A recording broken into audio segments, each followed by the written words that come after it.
Bismillahirrahmanirrahim. Assalamualaikum warahmatullahi wabarakatuh. Kepada semua murid-murid Ustaz, Alhamdulillahirrabbilalamin. Wassalatu wassalamu ala ashrafil anbiya wal mursalin wa ala alihi wa sahbihi ajma'in.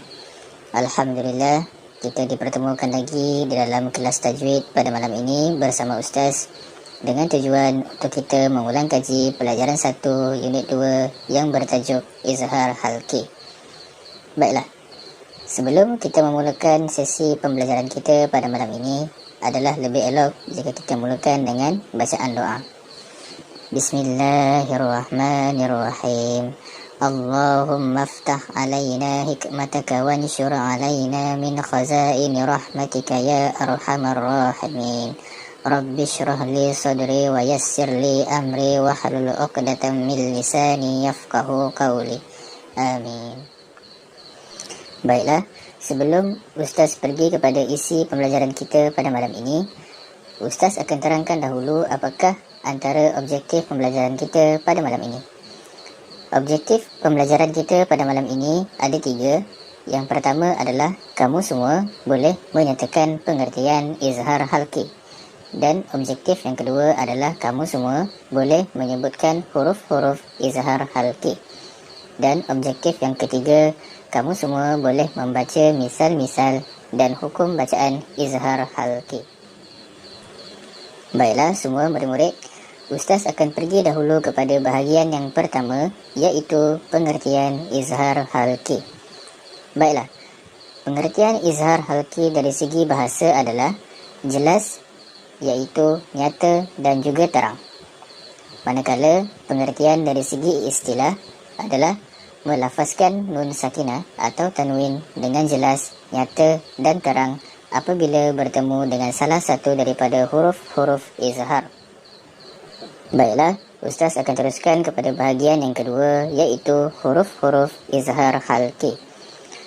Huruf-huruf izhar halki ada 6 sahaja, iaitu yang pertama adalah huruf hamzah, huruf kedua adalah huruf ha, huruf yang ketiga adalah huruf ain, huruf yang keempat adalah huruf ha, huruf yang kelima adalah huruf ghain, dan huruf yang keenam iaitu huruf yang terakhir adalah huruf kha.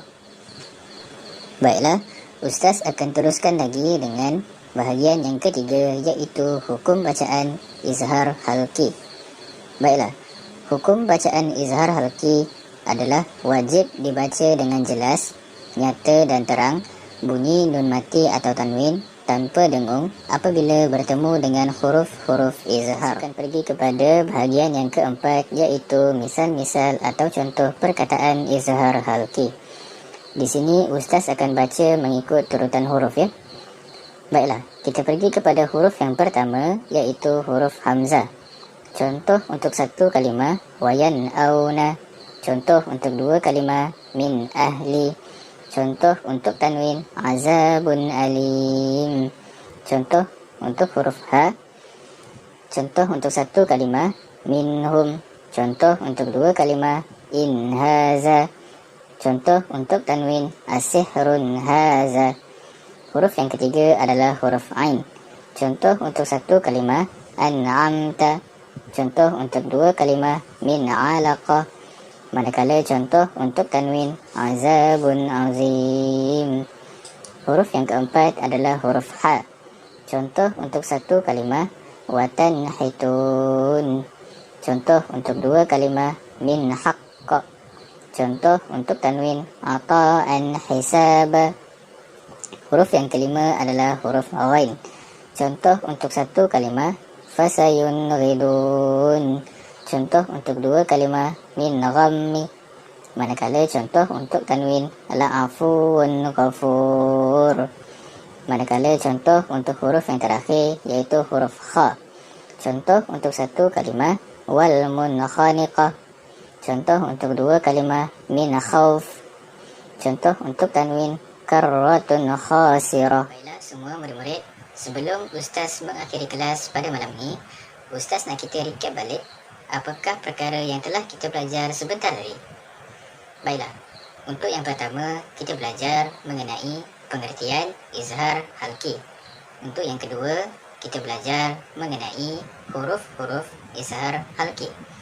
Dan untuk yang ketiga, kita belajar mengenai cara ataupun hukum bacaan bagi izhar halki.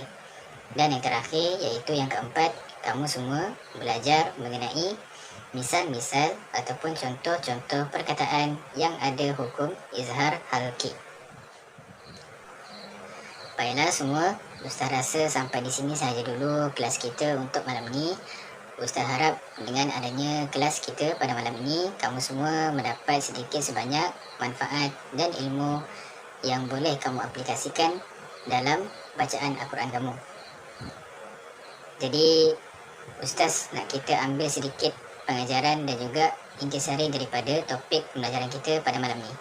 Baiklah, antara intisari yang boleh kita ambil daripada topik pada malam ini ialah kamu semua mestilah sentiasa menjaga bacaan ataupun menjaga tajwid bacaan Al-Quran kamu. Kerana apabila kamu membaca Al-Quran dengan tajwid yang betul, maka kamu sebagai pembaca akan mendapat pahala yang berlipat kali ganda oleh Allah Subhanahu Wa Taala. Dan itu adalah satu perkara yang bagus untuk membaca Al-Quran. Baiklah, Ustaz rasa sampai di sini saja dulu. Ustaz akhiri dengan tasbih kafarah dan surah Wal-Asr. Subhanallah walhamdulillah wa la ilaha illallah wallahu akbar. Bismillahirrahmanirrahim. Wal-Asr innal insana lafi khusr illa allazina amanu wa amilus solihati wa tawasaw bil haqqi wa tawasaw bis sabr. Amin. Ustaz akhiri dengan Assalamualaikum warahmatullahi wabarakatuh.